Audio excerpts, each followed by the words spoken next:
Hey everybody, welcome back to the channel, or welcome to the channel if you're a new viewer.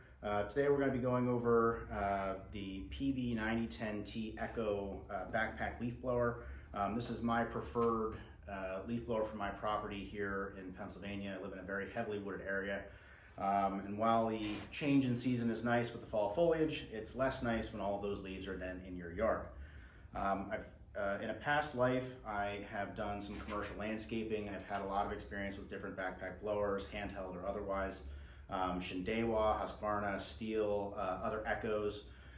This is by far the most powerful leaf blower that I have ever come across, and it is definitely worth it if you have a lot of leaves and live in a heavily wooded area, or just have a lot of wet leaves. If you're tired of them getting stuck and clumped together and you just can't move them, this will solve that problem.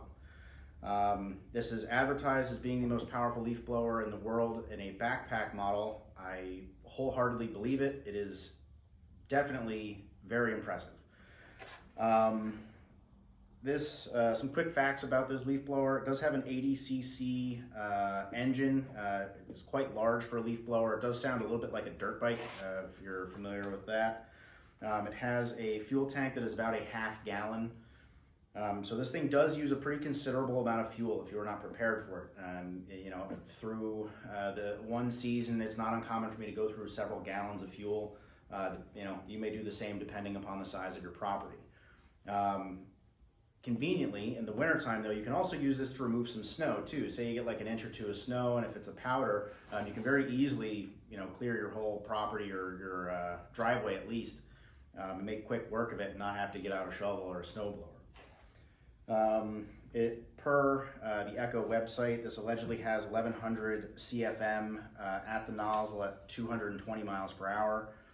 It does have a very easy and convenient cruise control. I do take some liberties in this video and assume that you are familiar with some backpack blowers, but it does have a sticky throttle where all you have to do is push a lever and it will hold the throttle open for you, so you don't have to keep gripping the trigger manually, which is pretty nice if you have a long leaf blowing session ahead of you. The other thing that's nice about this, it is very easy to maintain. It has a very large filter on this leaf blower. It's very easy to replace, it's very easy to get to, and it's very easy to start. Pretty much every single time this thing starts for me first pull. This will be my second season with this leaf blower and I haven't had any issues with it. The prime is very easy to access right here. Choke is also very easy to access.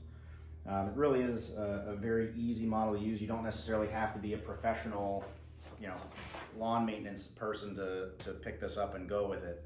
It does weigh, I believe, about 25 pounds. So if you have trouble carrying around that for any extended period of time, this may not be the way to go for you. I have tried one of the Ego leaf blowers. Really doesn't quite cut it compared to this. So once again, it depends on your case of use. If you have a small property or you just need to clean up some sidewalks here and there, an electric leaf blower may be the way to go for you. But if you have something like an acre, you're really going to want something more stout. I would definitely recommend considering this if you do live in a very heavily wooded area and do have to clear leaves several times a year, especially if you don't like doing it. This makes very quick work of all the leaves that you may have on your property. It does have a very nice 5-year consumer warranty, so if anything goes wrong with it, you can easily get it repaired or replaced. And then we'll give you a demonstration of how well this thing works.